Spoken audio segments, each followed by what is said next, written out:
दोस्तों एक बार फिर स्वागत है आपका सूर्या क्लासेस में।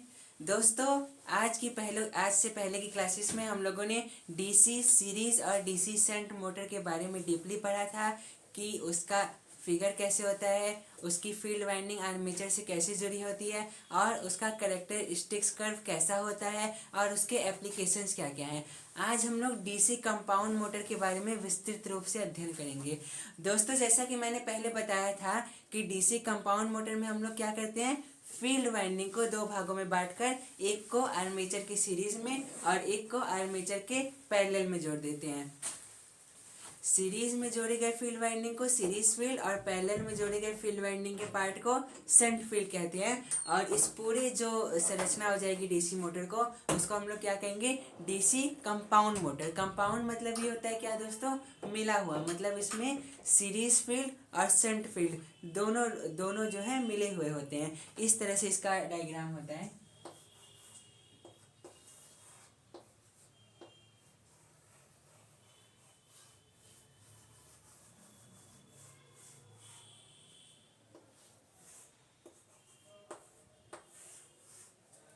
देखिए दोस्तों, ये आपका हो गया, ये पैरेलल में जुड़ा है चूंकि, इसीलिए इसको क्या कहेंगे, शंट फील्ड।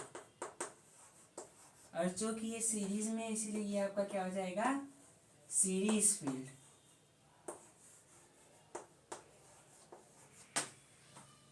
दोस्तों एक चीज इसमें ध्यान रखने योग्य चीज ये है कि ये आर्मेचर की जो शंट फील्ड है वो आर्मेचर और सीरीज फील्ड दोनों के पैरेलल में है, इसीलिए हम लोग इसको क्या कहेंगे, long shunt compound motor. Generator के केस में भी मैंने बताया था, अगर जो आपका शंट फील्ड है वो आर्मेचर और सीरीज फील्ड दोनों के पैरेलल में है तो उसको कहेंगे लॉन्ग शंट कंपाउंड मोटर या लॉन्ग शंट कंपाउंड जनरेटर। और अगर सिर्फ आर्मेचर के पैरेलल में, मतलब केवल इसके पैरेलल में अगर आपका जुड़ा होता है शंट फील्ड, तो इसको हम लोग क्या कहते हैं, शॉर्ट शंट कंपाउंड मोटर या जनरेटर, जिसकी भी हम लोग बात कर रहे हैं। मतलब केवल आर्मेचर के पैरेलल में तो छोटा हो गया ना, इसलिए शॉर्ट शंट कंपाउंड मोटर। और आर्मेचर और सीरीज फील्ड दोनों के पैरेलल में तो बड़ा हो गया ना एरिया उसका, इसीलिए वो क्या हो जाएगा, लॉन्ग शंट कंपाउंड मोटर। ये चीज़ क्लियर है दोस्तों। अब हम लोग डीसी कंपाउंड मोटर में हम लोग जानते हैं फ्लक्स के आधार पर कंपाउंड मोटर को दो भागों में बांटा जाता है, एक कम्युलेटिव कंपाउंड मोटर और एक डिफरेंशियल कंपाउंड मोटर। उन दोनों के बारे में विस्तृत अध्ययन करेंगे। क्या क्या नाम लिया है दोस्तों मैंने, कम्युलेटिव कंपाउंड मोटर और डिफरेंशियल कंपाउंड मोटर। पहला लिखते हैं,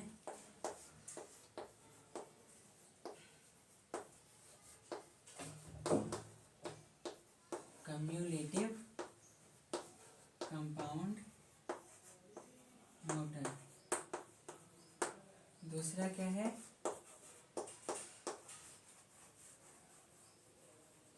डिफरेंशियल कंपाउंड मोटर। दोस्तों इन दोनों के बारे में मैंने पिछली क्लास में बताया था कि इसके नाम से ही स्पष्ट है इसका मतलब। कम्युलेटिव मतलब क्या होता है, संचयी, मतलब जोड़ना। क्योंकि ये किस आधार पर हम लोगों ने मोटर को क्लासिफाई किया है, उसके फ्लक्स के आधार पर, ठीक, मैग्नेटिक फ्लक्स के आधार पर, तो जिसमें सीरीज फील्ड द्वारा उत्पन्न मैग्नेटिक फ्लक्स और शंट फील्ड द्वारा उत्पन्न मैग्नेटिक फ्लक्स जुड़ने वाले स्वभाव का हो। यानी कम्युलेटिव कंपाउंड मोटर में जो आपका कम्युलेटिव में जो आपका फ्लक्स होता है, टोटल फ्लक्स, वो क्या होता है, सीरीज फील्ड द्वारा उत्पन्न फ्लक्स और शंट फील्ड द्वारा उत्पन्न फ्लक्स के योग के बराबर होता है आपका जो टोटल फ्लक्स है कम्युलेटिव कंपाउंड में। और डिफरेंशियल कंपाउंड में क्या हो जाएगा,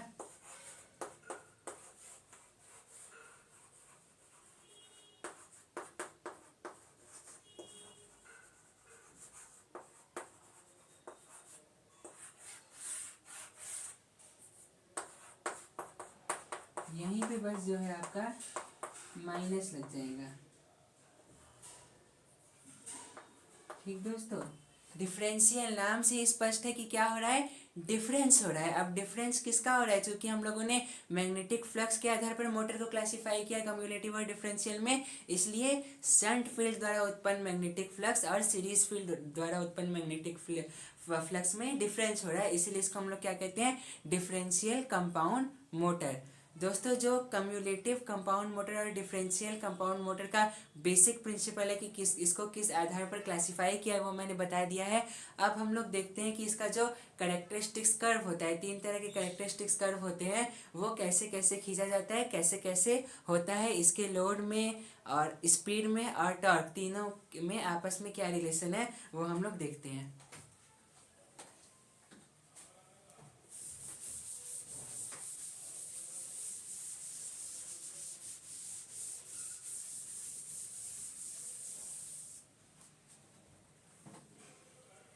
पहले हम लोग बात करेंगे कम्युलेटिव कंपाउंड मोटर की कैरेक्टरिस्टिक्स कर्व की। ठीक, कौन सा मोटर है ये?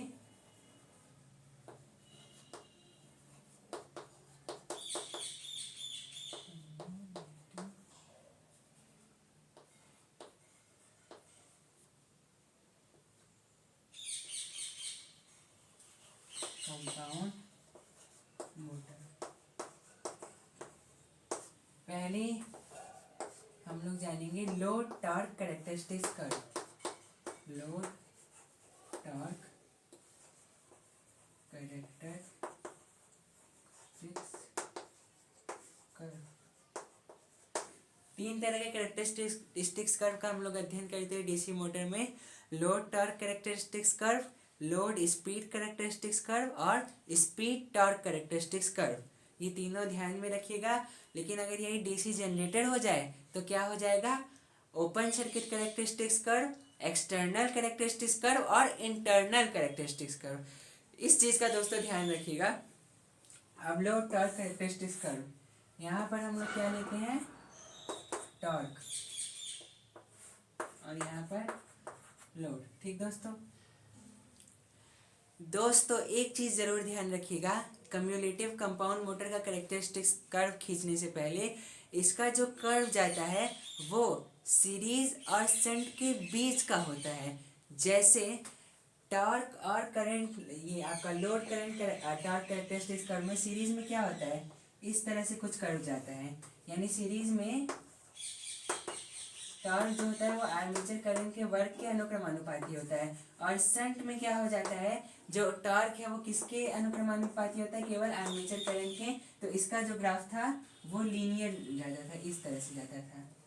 ठीक, सीरीज का लगभग इस तरह से जाता था और शंट का इस तरह से। ये आपका हो गया सीरीज और ये हो गया आपका शंट का लीनियर। ठीक, तो कम्युलेटिव कंपाउंड का ठीक ये जिस पॉइंट पे ये लोग कट रही है उसको काटते हुए इसके ठीक बीचों बीच से कर्व निकलेगा कुछ इस तरह से।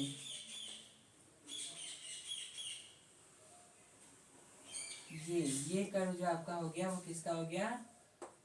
Cumulative compound motor. ये कर्व जो हो गया आपका बीच का वो कम्युलेटिव कंपाउंड मोटर का है। मतलब अभी तीनों कैरेक्टरिस्टिक्स कर्व में यही होता है कम्युलेटिव कंपाउंड मोटर के, कि जो उसका कर्व होता है वो सीरीज के कर्व और शंट के कर्व के लगभग बीचों बीच से होकर गुजरता है। ठीक दोस्तों इसमें एक चीज़ और ध्यान रखने योग्य बात है, इसका स्टार्टिंग टॉर्क जो होता है सीरीज डीसी सीरीज मोटर की अपेक्षा कम, क्योंकि डीसी सीरीज मोटर का स्टार्टिंग टॉर्क तो बहुत ज़्यादा होता है और डीसी शंट मोटर की स्टार्टिंग टॉर्क से अधिक होता है। मतलब सीरीज के स्टार्टिंग टॉर्क और शंट के स्टार्टिंग टॉर्क के बीच का जो स्टार्टिंग टॉर्क है वो इसका होता है कम्युलेटिव कंपाउंड मोटर का। हर चीज़ इसमें सीरीज और शंट के बीच का होगा, आप लोग देखेंगे। अब हम लोग दूसरा कर्व खींचते हैं, कौन कौन सा? लोड और टॉर्क का खींच लिया, अब हम लोग लोड और स्पीड का खींचते हैं। Load speed characteristics curve.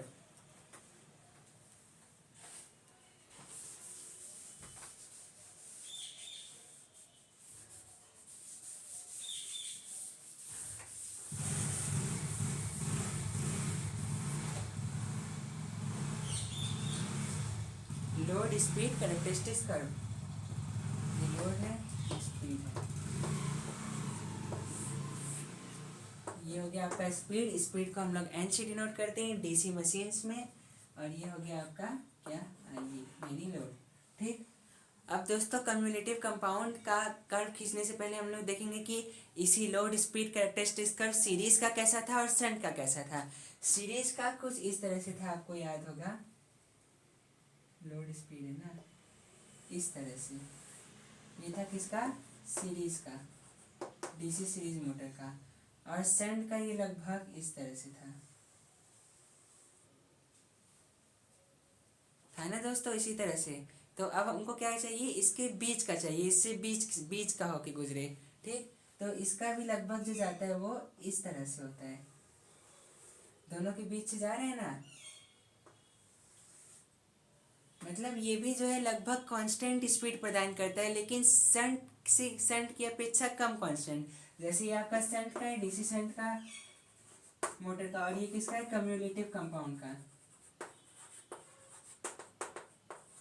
तो शंट क्या था? इससे ज़्यादा कांस्टेंट पे था। नो लोड पर तो एकदम आइडियल कांस्टेंट था, लोड लगने पर थोड़ा सा कम हो जाता है उसका स्पीड, लेकिन लगभग लगभग कांस्टेंट स्पीड के लिए शंट मोटर जाना जाता है। कम्युलेटिव कंपाउंड भी लगभग लगभग कांस्टेंट स्पीड के लिए जाना जाता है, लेकिन शंट की अपेक्षा कम कांस्टेंट रहता है इसका स्पीड। ठीक दोस्तों, तो इस कर्व में भी आप लोग देख रहे हैं कि जो कम्युलेटिव कंपाउंड मोटर का कर्व है, इस लोड स्पीड कैरेक्टरिस्टिक्स कर्व, वो भी series motor, DC series motor और डीसी शंट मोटर के बीच का है। अब हम लोग तीसरा और आखिरी कैरेक्टरिस्टिक्स कर्व कौन कौन सा? टॉर्क स्पीड कैरेक्टरिस्टिक्स कर्व खींचते हैं।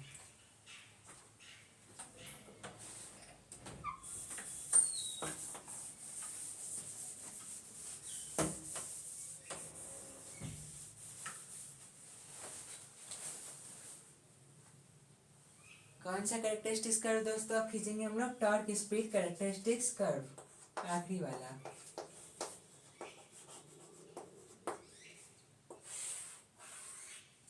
यहाँ ले ली टॉर्क, या स्पीड यहाँ ले ली, यहाँ टॉर्क, कहीं भी किसी भी चीज़ को आप लोग ले सकते हैं।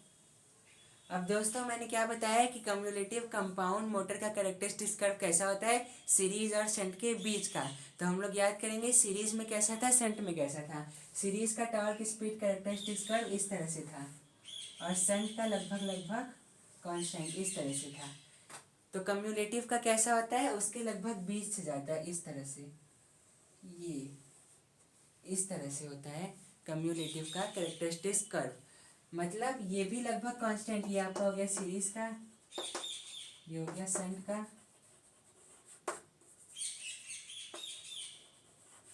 ये हो गया कम्युलेटिव का। मतलब कांस्टेंट स्पीड पे ये भी लगभग है, लेकिन डीसी शंट मोटर की अपेक्षा इसका जो स्पीड है वो थोड़ा कम कांस्टेंट होता है। ये चीज़ आपको ध्यान में रखना है कि तीनों डीसी मोटर के तीनों curve, load speed characteristics curve, load torque characteristics curve और टॉर्क स्पीड कैरेक्टरिस्टिक्स कर्व में कम्युलेटिव कंपाउंड मोटर का जो कर्व हम लोग खींचते हैं वो डीसी सीरीज मोटर और डीसी शंट मोटर के बीच से होकर लगभग लगभग गुजरता है। देखिए इसके और इसके बीच में आ रहा है ना, तीनों कर्व में आप लोगों ने देखा होगा कि इसका कर्व जो है इसके बीच से आता है। यही दोस्तों मेन पॉइंट है। दोस्तों कम्युलेटिव कंपाउंड मोटर का एक मेन एप्लीकेशन है जो आप लोगों के सीबीटी एग्जाम में और आईटीआई के कॉम्पिटिटिव एग्जाम में जरूर पूछा जाता है। पहला जो इसका, रुकिए मैं लिख दे रहा हूँ।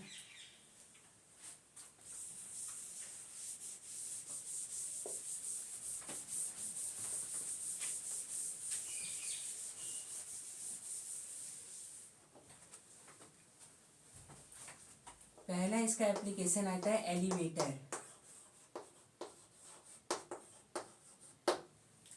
दोस्तों हम लोगों ने सीरीज मोटर में भी पढ़ा था कि एलिवेटर, सीरीज मोटर का यूज़ एलिवेटर में किया जाता है, लेकिन अगर आपके एमसीक्यू के ऑप्शन में कम्युलेटिव कंपाउंड दिया है तो आप लोग कम्युलेटिव कंपाउंड मोटर को ही लगाएंगे, लेकिन अगर ये ऑप्शन में नहीं दिया है तो सीरीज में। मतलब पहली प्रियोरिटी हम लोग किसको देंगे? कम्युलेटिव कंपाउंड मोटर को, और second priority DC series motor को देंगे। दूसरा है प्रेस मशीन में भी हम लोग इसका उपयोग करते हैं।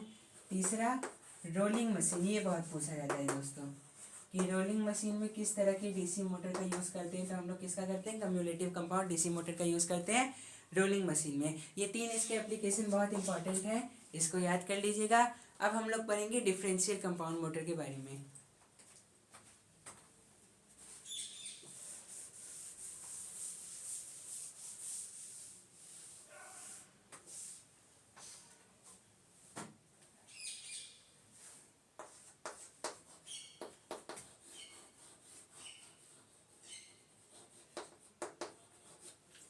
दोस्तों जैसा कि नाम से स्पष्ट है डिफरेंस, मतलब इसके जो जो टोटल मैग्नेटिक फ्लक्स है इसका वो क्या है, सीरीज फील्ड द्वारा उत्पन्न मैग्नेटिक फील्ड और शंट फील्ड दोनों के डिफरेंस के बराबर होता है। इसका टोटल मैग्नेटिक फील्ड फ्लक्स जो है वो सीरीज फील्ड द्वारा उत्पन्न मैग्नेटिक फ्लक्स और शंट फील्ड द्वारा उत्पन्न मैग्नेटिक फ्लक्स के डिफरेंस के बराबर होता है। कम्युनिटी में यही दोनों का सम होता था। अब हम लोग इसका पहला कैरेक्टरिस्टिक्स कर्व खींचते हैं। लोड, टॉर्क, कैरेक्टरिस्टिक्स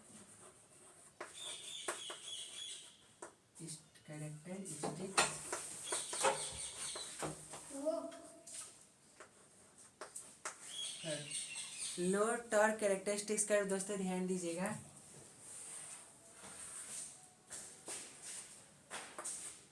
ये हो गया आपका टॉर्क, यहाँ पर हो गया आपका लोड यानी आई। ठीक, शुरुआत में जैसे जैसे हम लोग लोड बढ़ाते हैं टॉर्क भी बढ़ता रहता है। इसका एक सैचुरेशन पॉइंट आएगा, वहाँ से कांस्टेंट हो जाएगा। बस सिंपल सा लोड टॉर्क कैरेक्टरिस्टिक्स कर्व होता है हम लोग का डिफरेंशियल कंपाउंड मोटर का। यही एक ऐसा कैरेक्टरिस्टिक्स कर्व है जो डिफरेंशियल कंपाउंड मोटर का बाकी सारे मोटर से मिलता है। आगे जब हम लोग लोड स्पीड कैरेक्टरिस्टिक्स कर्व और स्पीड टॉर्क कैरेक्टरिस्टिक्स कर्व पर देखेंगे तो दोनों एकदम अलग अलग होगा, मतलब उसका और किसी मोटर से मेल जोल नहीं होगा। ये देखते हैं कैसा होगा।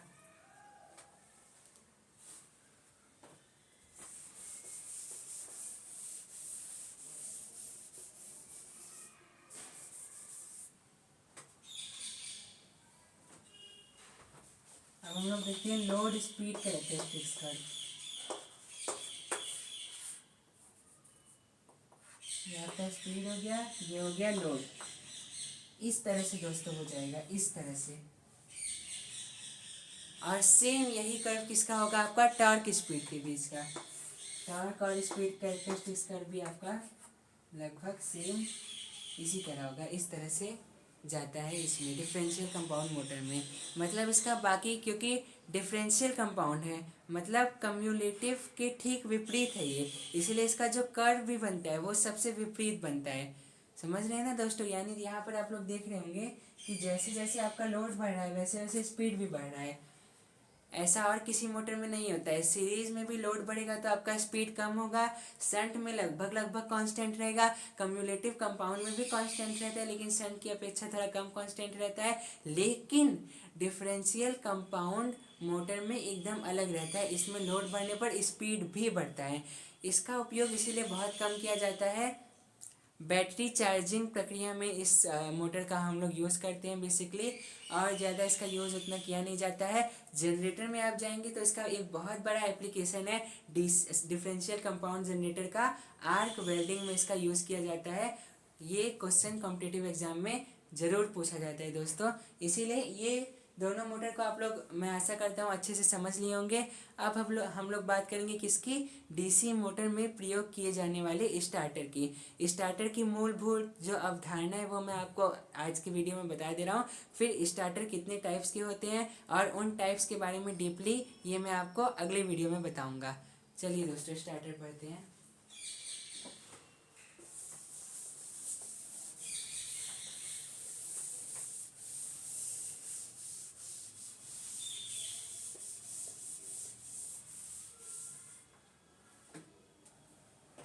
क्या टॉपिक है हमारा, स्टार्टर्स यूज्ड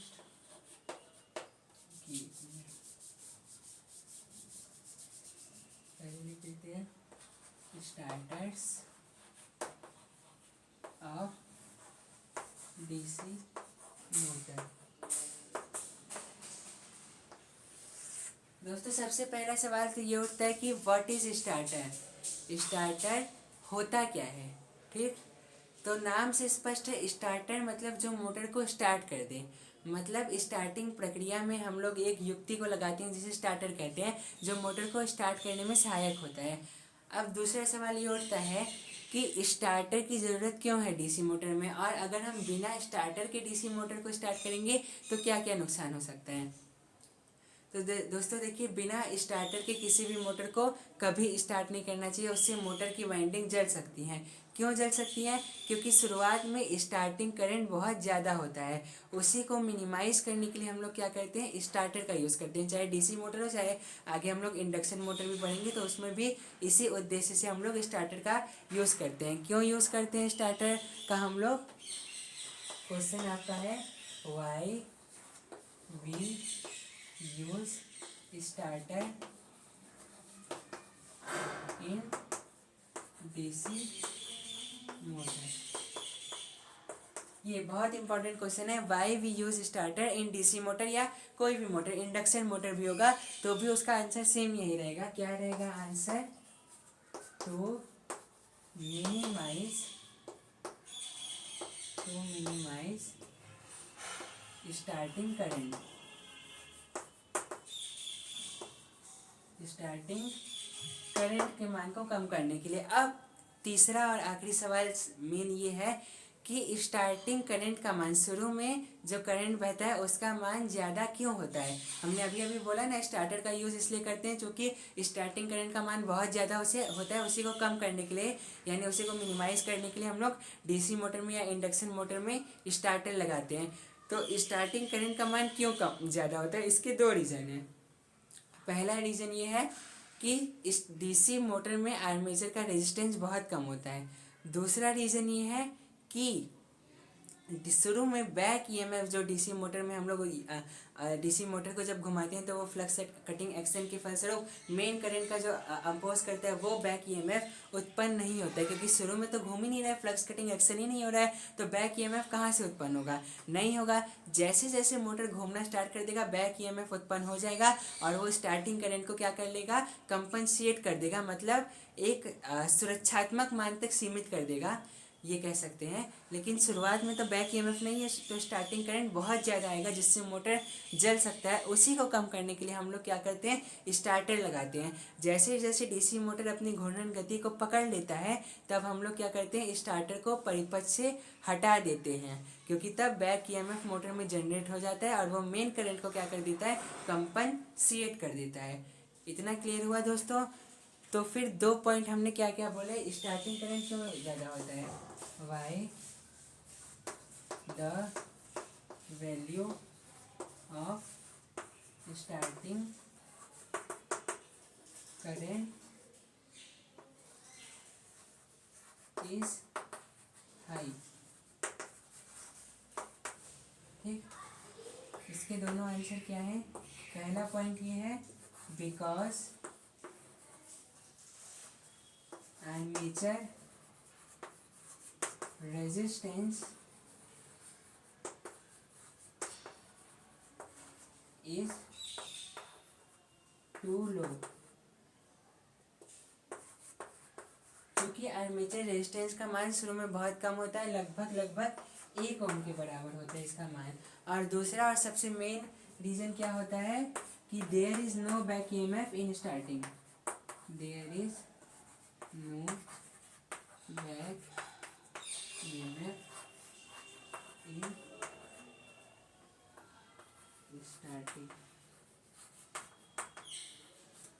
क्योंकि स्टार्टिंग में फ्लक्स कटिंग एक्शन नहीं हो रहा है तो उस पर फैराडे का नियम लग ही नहीं रहा कि बैक ईएमएफ उत्पन्न हो, और बैक ईएमएफ उत्पन्न नहीं हो रहा है तो मेन जो हम लोगों ने वोल्टेज अप्लाई किया उसका विरोध करने वाला कोई नहीं है, तो सीधी साधी बात है उसका मान बहुत ज़्यादा रहेगा, यानी करंट की वैल्यू बहुत ज़्यादा रहेगी। और करंट की वैल्यू बहुत ज़्यादा रहेगी तो सीधी साधी बात है कि आर्मेचर में लॉस उतना ही बढ़ जाएगा, I2R लॉस बहुत ज़्यादा बढ़ जाएगा, जो हीट के रूप में बाहर निकलेगा, जिससे हमारी मोटर की वाइंडिंग जल सकती है। तो वही मोटर को जलने से रोकने के लिए हम लोग क्या करते हैं?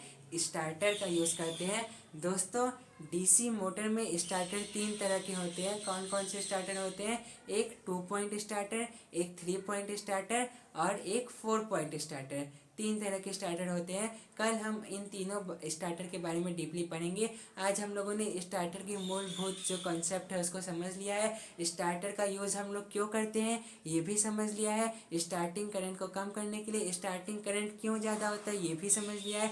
और अगर हम लोग स्टार्टर का यूज़ डीसी मोटर में नहीं करेंगे तो उससे क्या क्या नुकसान हो सकते हैं इसके बारे में भी हम लोगों ने डीपली पढ़ा है। जब आर्मेचर जो है उसका घूमने लग जाता है तब हम लोग स्टार्टर को हटा देते हैं। क्योंकि बैक ईएमएफ जनरेट हो जाता है। इसीलिए हमें स्टार्टर की आवश्यकता केवल और केवल स्टार्टिंग में पड़ती है। क्यों स्टार्टिंग में पड़ती है, बाद में क्यों नहीं पड़ती? क्योंकि बैक ईएमएफ जनरेट हो जाता है। ये भी हम लोगों ने समझ लिया है कि क्यों मोटर के चलने के बाद स्टार्टर को हम लोग हटा देते हैं।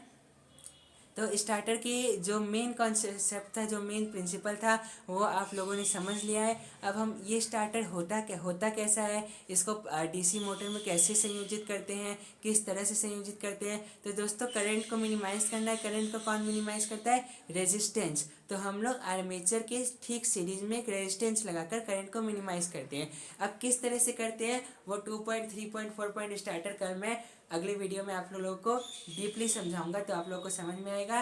तब तक के लिए जय हिंद, वंदे मातरम, इंकलाब जिंदाबाद दोस्तों।